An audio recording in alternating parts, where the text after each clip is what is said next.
behave with perfect rectitude between now and graduation. Okay. I'm serious! I know!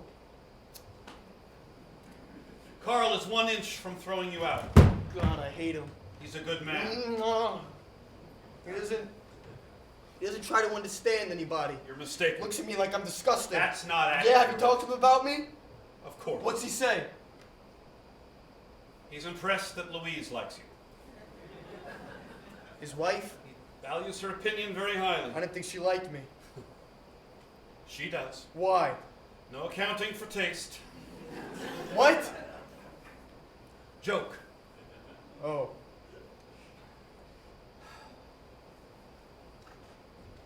What are you going to do after you graduate? If I graduate. You have to graduate. Right. You just have to keep your head down for the next 9 days. You can do that. Yes. What do you think's gonna happen to me? I mean, you know, what could I do for a job?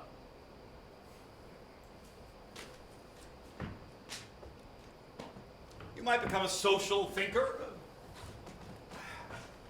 working class writer on union issues, that sort of thing. Or journalist, crime.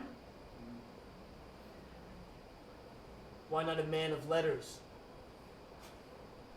All right, a man of letters. A poet. Certainly you could be a poet. Surprised you didn't do better on the IQ test. I used to do good on them.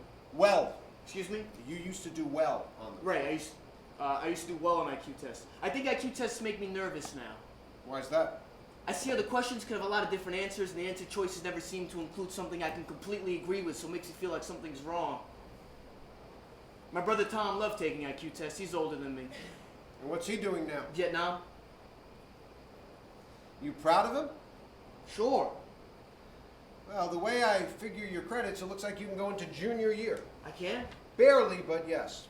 I'll give you a scholarship for the tuition, but your parents will have to pay for your room and board. Is that a lot of money? It's not too bad. How no. much? $900. That sounds like a lot. Your mother said it was all right. Well, she's the bookkeeper.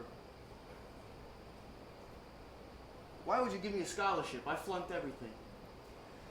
I think you can do the work, and your mother cried on the phone. She did? A little. She called from work, you know, because it's free. She's a telephone operator. Yes, I could hear the other operators in the background. She'll be happy I have somewhere to go. She was pretty worried. What about you? Oh, I was pretty worried too. Like I said, I had nowhere to go. Well, make use of the opportunity. I am the master of my fate. I am the captain of my soul. Not another poem? Yeah, not by me. Wish I felt like that. Like what? I don't know, like I was the master of my fate. What would you do? What would I do? I'd smoke. I'd drink. I'd hitchhike all over the country, catch fish, eat corn from the cornfields, write poems like Walt Whitman, just naming everything. And I'd punch anybody who bothered me. Pow! Right in the face. I'd fight in wars. Say everything that came into my head.